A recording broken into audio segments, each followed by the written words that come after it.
नमस्कार दोस्तों, आपका स्वागत है एक नई वीडियो में। 8th ग्रेड अभ्यास पुस्तक समाज विज्ञान कक्षा छठी की ये हम वीडियोज अपलोड कर रहे हैं। तो आज की इस वीडियो में हम आपको बताने वाले हैं जो आपका 4th चैप्टर है उसका सॉल्यूशन, यानी कि 2024-25 की जो नई बुक आ चुकी हैं उन बुक्स का हम सॉल्यूशन आपको प्रोवाइड करा रहे हैं। 3 वीडियोज हमने अपलोड कर दी हैं, पहला पार्ट, दूसरा पार्ट और तीसरा पार्ट। आज की इस वीडियो में क्या बताती हैं हमें किताबें और कब्रें, इसका सॉल्यूशन देखने वाले हैं। साथ में इसकी पीडीएफ भी प्रोवाइड कराएंगे। पीडीएफ आपको अभी तक ये 4 आपके चैप्टर हो चुके हैं, उन चारों चैप्टर किस तरीके से मिलेगी आपको इस वीडियो पे मात्र 20 कमेंट करना है, ठीक है। तो आपको ये पीडीएफ यहाँ पर डिस्क्रिप्शन बॉक्स में देखने को मिल जाएगी। जैसे ही 20 कमेंट होंगे तो आपको डिस्क्रिप्शन बॉक्स में ये पीडीएफ देखने को मिल जाएगी, ठीक है। चलिए देखिए, पिछली वीडियो हमने आपको आरंभिक नगर का सॉल्यूशन बता दिया था, तो ये आपने देख लिया होगा। अगर नहीं देखा तो जाकर चेक कर लीजिएगा। आज की इस वीडियो में हम आपको बताने वाले हैं अध्याय 4 क्या बताती हैं हमें किताबें और कब्रें, ठीक है। चलिएगा, यहाँ पर पहला प्रश्न दिया गया, वैदिक काल में सोम शब्द का एक अर्थ यह भी था, क्या था? पौधे का नाम था, ठीक है। क्या था? पौधे का नाम था, यानी कि सोम शब्द का अर्थ पौधे का नाम था। सबसे प्राचीन वेद आपका ऋग्वेद है। हर बच्चे को पता होना चाहिए ये वाला, और हर बच्चे को पता भी होगा। अगला प्रश्न क्रमांक 3 दिया, किस वृक्ष की छाल पर लिखी पांडुलिपि कश्मीर में पाई जाती है? तो भुर्ज है। क्या है? भुर्ज, ठीक है। चलिएगा, अगला प्रश्न दिया गया, नीचे दिए गए चित्र में महापाषाण कब्रों से लोहे का कौन सा सामान मिलता है? तो यहाँ पर कौन सा मिलता है?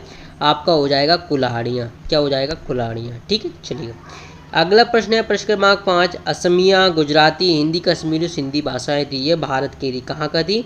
ये भारत की, ठीक है। इस तरीके से आपको प्रश्न क्रमांक 5 का आंसर लिख लेना है। इसके बाद आते हैं हम रिक्त स्थानों पर। रिक्त स्थान यहाँ पर दिए गए हैं कि महापाषाण कब्रें बनाने की प्रथा लगभग कब हुई थी? 3000 वर्ष साल पहले हुई थी, ठीक है। इस तरीके से आप इस क्वेश्चन का आंसर लिख लीजिएगा। अगला है, चरक ने अपनी गिनती में दांत, हड्डियों के जोड़ों और शरीर की हड्डियों को जोड़कर हड्डियों की संख्या 360 बताई थी, ठीक है। शरीर की हड्डियों को जोड़कर बताई थी। अगला है कि ऋग्वेद की प्रार्थनाओं में भोजन और गंगा, यमुना, सरस्वती नदियों का उल्लेख किया गया है, ठीक है। इस तरीके से आपको इस प्रश्न का भी उत्तर लिख लेना है।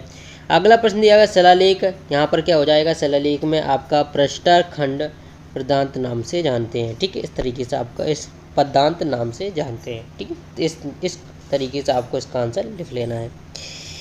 अगला प्रश्न दिया गया है कि प्रसिद्ध वैद्य चरक ने चिकित्सा शास्त्र पर चरक संहिता नाम की किताब लिखी थी। तो आपको इसका आंसर इस तरीके से लिख लेना है। अगला है, यहाँ पर प्रश्न क्रमांक 7 दिया गया है, सबसे प्राचीन वेद कौन सा तथा इसकी रचना लगभग कितने वर्ष पूर्व हुई थी? तो ये सबसे प्राचीन वेद ऋग्वेद है, जिसकी रचना लगभग 3500 साल पहले हुई थी, ठीक है। चलिएगा, अगला प्रश्न दिया गया है, सूक्ति क्या है? सूक्ति से क्या है? तो यहाँ पर क्या हो जाएगा? ऋग्वेद में लिखी प्रार्थनाओं को सूक्ति कहते हैं, जिसका अर्थ है अच्छी तरह से बोला गया, ठीक है। चलिएगा, इस तरीके से आपको सूक्ति का भी प्रश्न आपको कर लेना है। इसके बाद अगला प्रश्न दिया गया है प्रश्न क्रमांक 9, ऋग्वेद की पांडुलिपि लेखन हेतु किस वृक्ष की छाल का उपयोग किया गया था? तो भुर्ज वृक्ष की छाल का उपयोग किया गया था। आपको इस बात का ध्यान रखना होगा।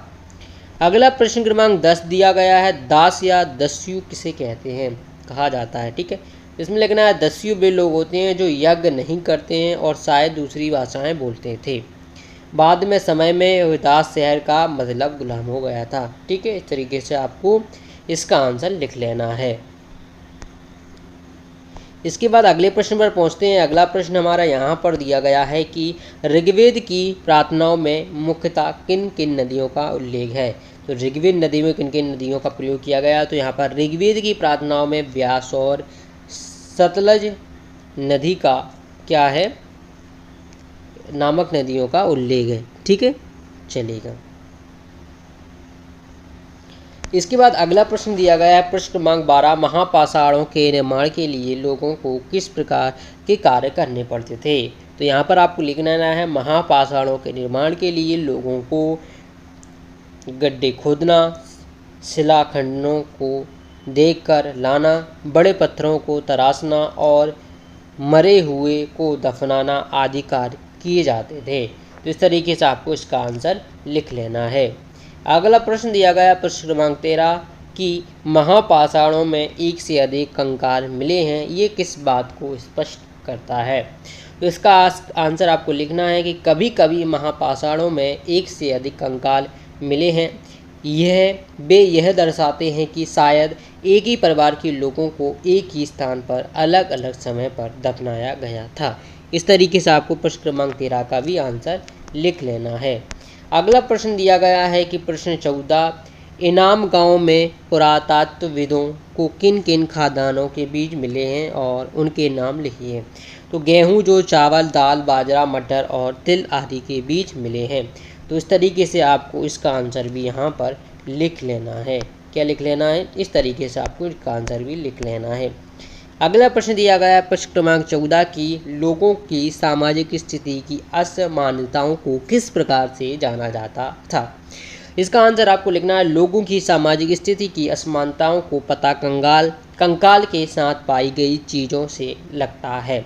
कुछ कंकालों के साथ सोने चांदी की चीज़ें मिली तो कुछ कंकालों के साथ मिट्टी के बर्तन मिले। तो इस तरीके से आपको इसका आंसर लिख लेना है कि लोगों के सामाजिक स्थिति की असमानताओं को किस प्रकार से जाना जाता था।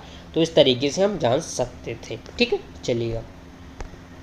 अगला प्रश्न दिया गया है कि युद्ध में, प्रश्न क्रमांक 16 दिया गया है कि युद्ध में जीते गए धन का बंटवारा किस प्रकार किया जाता था।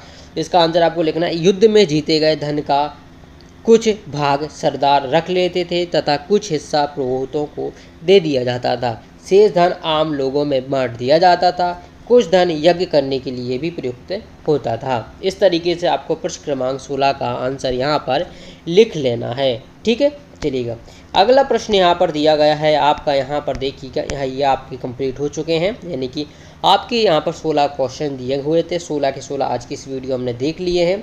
आशा करते हैं आपको ये वीडियो पसंद आ रही होगी। आपको इस चैनल पर 8 ग्रेड अभ्यास पुस्तिका के सभी विषयों के सॉल्यूशन देखने को मिलते हैं, इसलिए आपको इस चैनल को सब्सक्राइब कर लेना होगा।